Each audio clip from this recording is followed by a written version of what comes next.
Good day and welcome back to Elementary 72 Gaming. So we're back again with Tower of God and we're picking up, today is chapter 12. I'm not sure how many chapters I'll do, just depending on how far I get to go, but let's see how this one here plays out. So we're getting this here with the kickstart to that last story. As I said, there's a lot to go over with full spoilers over here, so let's go for it. Did you hear? Lady Maria was chosen as the princess this time. So this is something very important, right? We know that Kun is responsible for his own sister losing. We know that his adopted sister really hates him for what he did and likely wants to kill him. But we also get another instinct about the Kun family from this year, right? And as you go up and we meet other Kuns, we get that they are a very strategic family. Think about Khun Ran. He plays strategically. He only loses his head for a short period with Anak, which I think was a very foolish thing for them to include.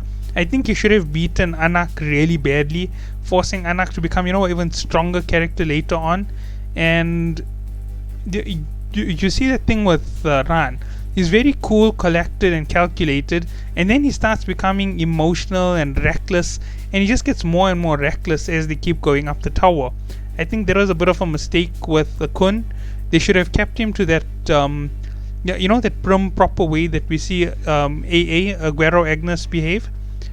They should have kept him to that way, like keeping to his character and developing slowly to be a little bit more conniving, a little bit more strategic in everything that he says. Okay, so let's go on. So this is the power. So the power is all hers now. Then what happens to Mr. Kun?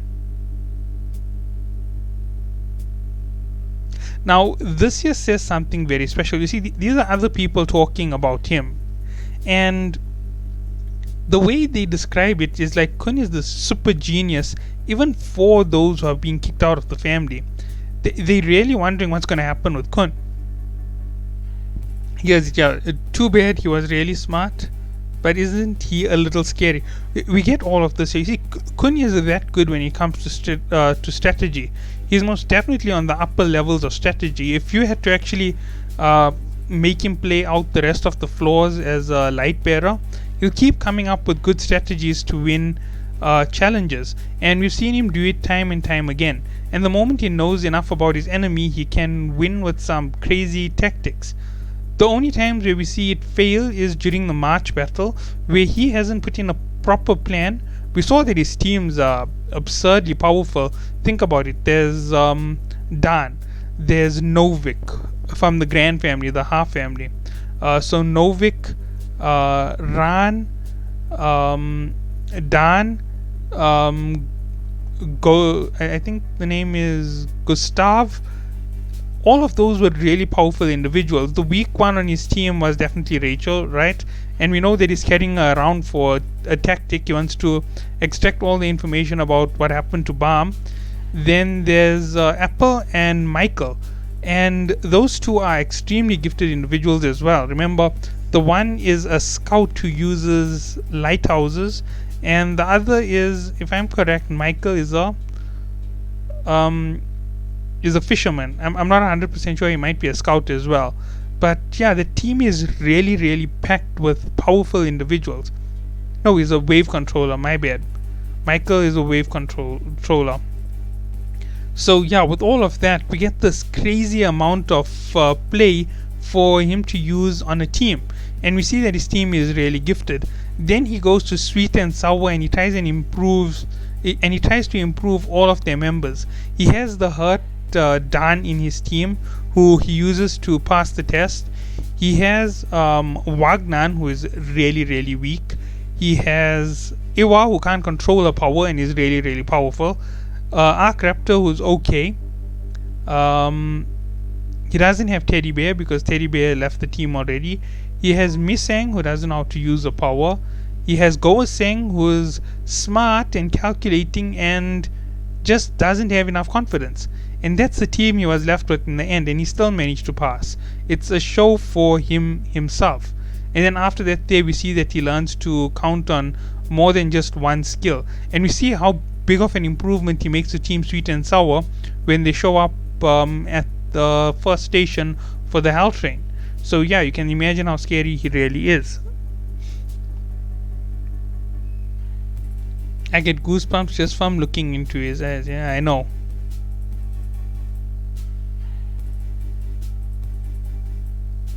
So we see that they're talking about him being abandoned by the law. They're talking about Khun Edwan. I have a weird feeling that Khun Edwan actually liked AA. He liked the way he behaved, and he actually allowed him to take the things that he took.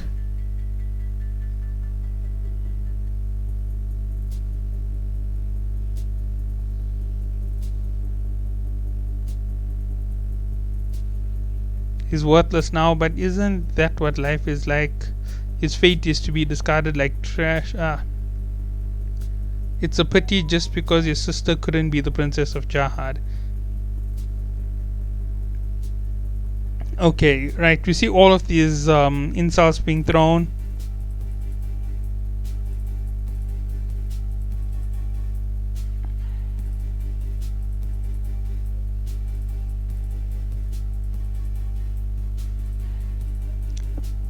And we see that Khun was somehow attracted to Maria, whether it's sibling love that he had for her or actual love.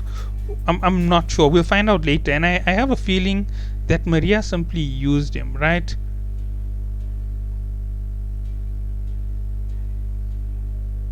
From now on, we can't make any mistakes.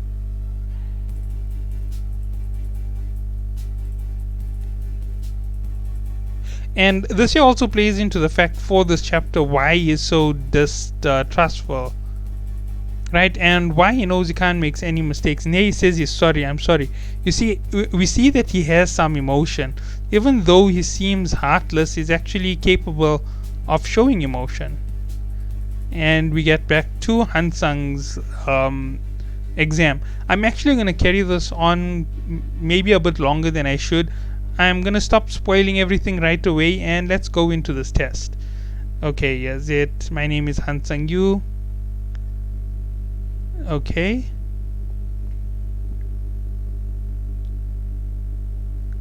Okay, so here's something to note about this test. I know I just said I'm not gonna spoil the whole tower, but here's the reality. In life, you mainly have these very quick decisions. You don't have long to make a decision in life, right? You can calculate all you want to. You can be the best, most strategic individual in the world, but the difference between 1 second and the next is the difference between life and death for somebody out there, right? Think about it in war. Okay, I'm not going to go with the active wars at the moment, but let's just say there's somebody in a nuclear silo. They're given the order to launch a nuke, right? And they delay 2 seconds on the countdown, and they then turn it 2 seconds late.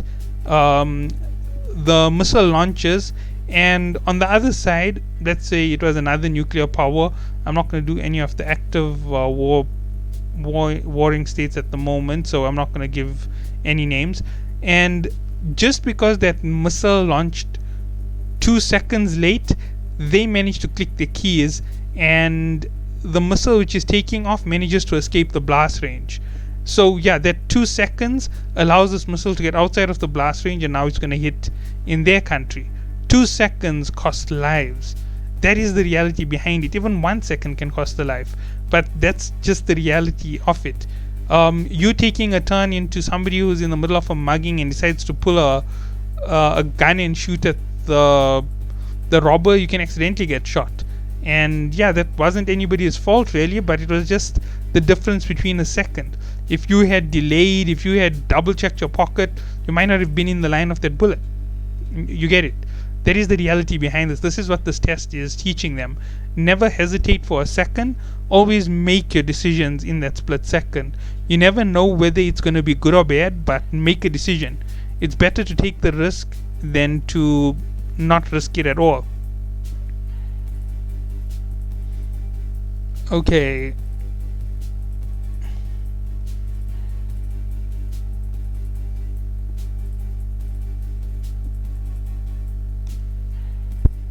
There aren't any more hints. Now this is also very important in this test. It's basically saying that they already gave them all clues.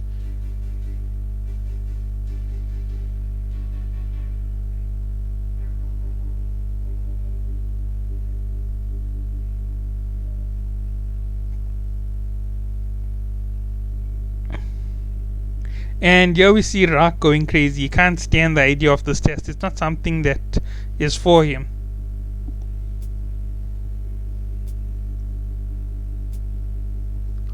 And we also get another hint, right? Let's say, for example, you go into a stock market and someone tells you inside information. Now, not all inside information is inside information. You also have to filter out what's a trap. And they tell you Tesla stock is going to increase by 15 times its value tomorrow, right? Or in the next 5 minutes. So you have 5 minutes to buy the stock. You go, you look at the table, and you think about it carefully, and then you say, nah, I'm not going to buy the stock. I don't see any value in it. And in reality, you missed the opportunity. It doubles in value. You had a limited time period. You could have acted any time before that jump up in price. And depending on where you jumped in and when you jumped in, it would have been favorable or unfavorable. He only told us the time limit, right?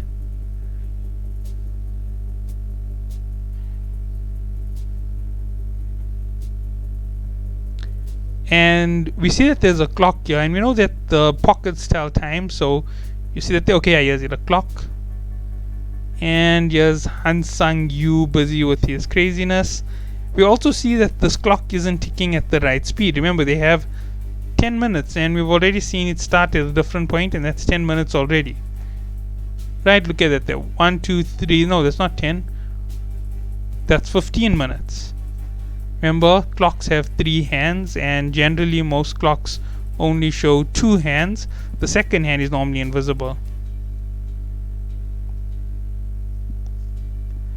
But this test can't be completed by smarts alone, right? Yeah. That's 10, 20, 30, 40, 50. Right? And that's 50 minutes. Obviously, clocks have 3 hands, as I'm saying. Alright, here we go. All of the clues are being flashed out.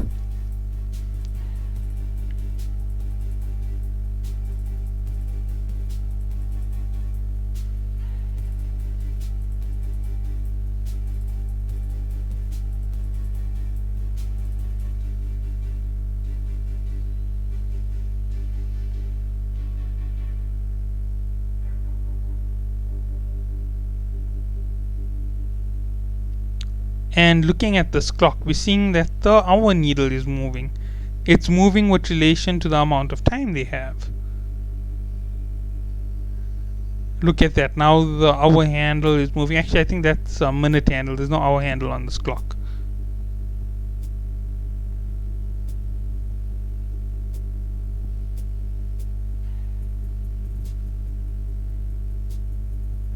And thud.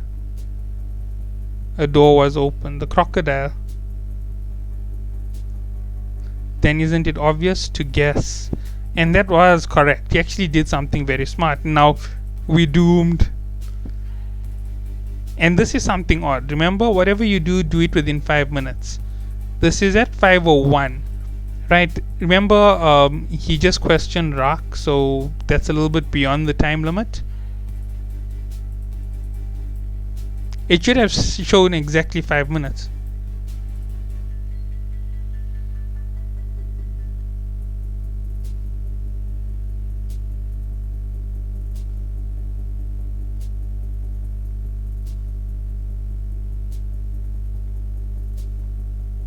The coffee turtle.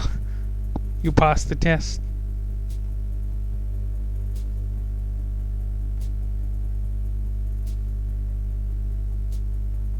Okay, and I'm going to continue going through all of this here, right?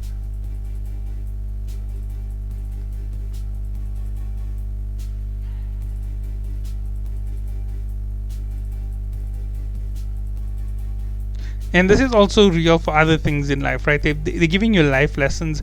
I I love when the life lessons are so open like this one here. Don't hesitate too much. Always take your opportunities while they last. If you make that fatal mistake of holding on for too long, you can have a disaster because of things that you haven't thought of. Right? And that's just the reality.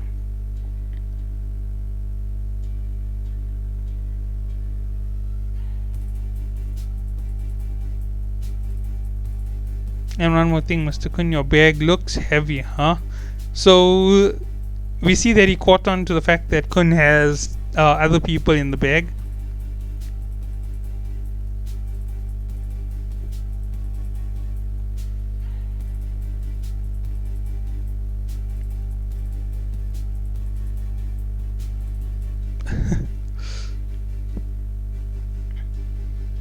Okay, so I thought this happens in another episode, so I'm just going to leave it with this. I'm not going to go further. This is just going to be a single episode. It's really a weird one. I wanted to go all the way into the Crown game. I actually want to do the entire Crown game as a single episode. I don't want to break it up into pieces across multiple episodes.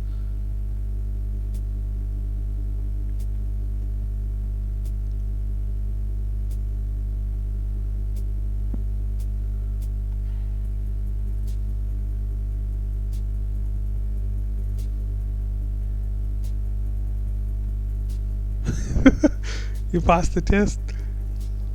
If I explain, they won't listen. I should just let them go. So, okay. The beauty of this test is there's more than one way for you to pass it. As you're showing, there's 10 doors over here. Provided you take a door before that 5 minutes, it's always going to be a success. If you take the door too late, it's a failure. In real life, it's like this here for faith. You can have faith in something, and provided it matches up with the right coincidence, you're bound to pass, right?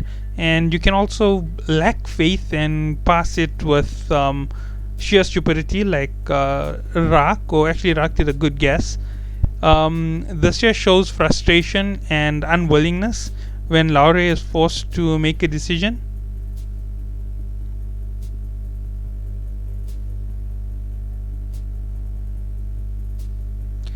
And this is the perfect idea of reasoning, able to see through poison and through deception and realize what is correct. You see, he took out the facts that were given to him. He looked at everything around him and he came out with the same facts. So he checked his hypothesis twice and he just went with it.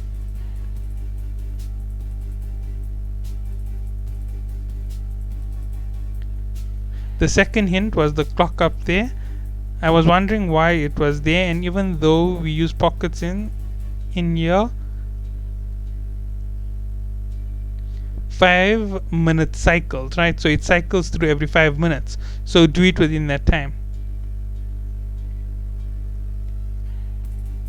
You don't have to look for more hints, which also means the answer can be drawn from the hints provided. This can also be understood as open a door in 5 minutes, because there won't be any more hints after 5 minutes.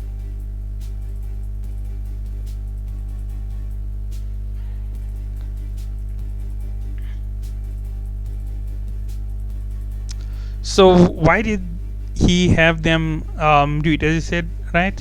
The hints were already there.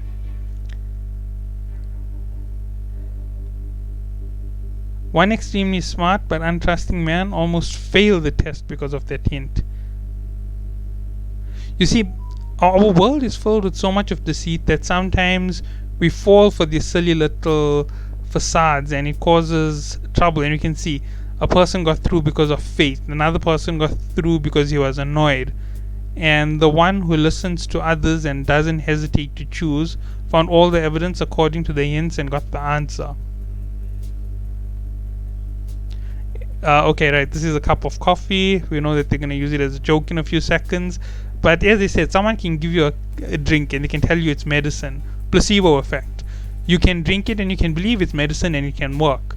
It can be medicine and you can believe that it's not medicine and you can drink it and it can't work.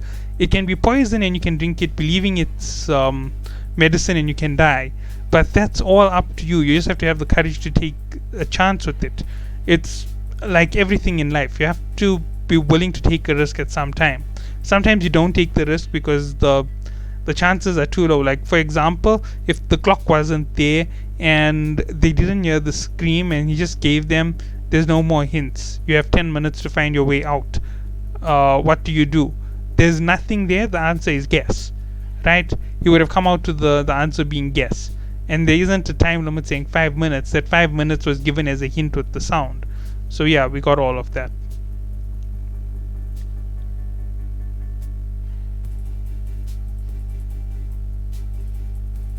Everybody freeze. Time is up. Oh. Drip, drip. There were only 3 who passed the first test. Rachel, Ghost, and Enderossi. To be continued. Okay, I'm leaving it right there. I've actually gone through enough. Ghost, I can't say anything about him. He's a total enigma, right? I'm not even sure what he is. Is he something created by Enryu? Is he a pawn of Hiran? Is Hiran a part of Fug? Is he actually a part of Fug? Is he some type of administrator? Is he some kind of weird test for the regulars? I'm not sure. And there's no way that I can say anything further, so that's just about it on what I have to say about him. And in the next set, I'm hoping to do the entire floor of the entire Crown game from start to end, every single episode, back to back, and hoping that I have this awesome finale for that there. So catch you all then, and have a good day.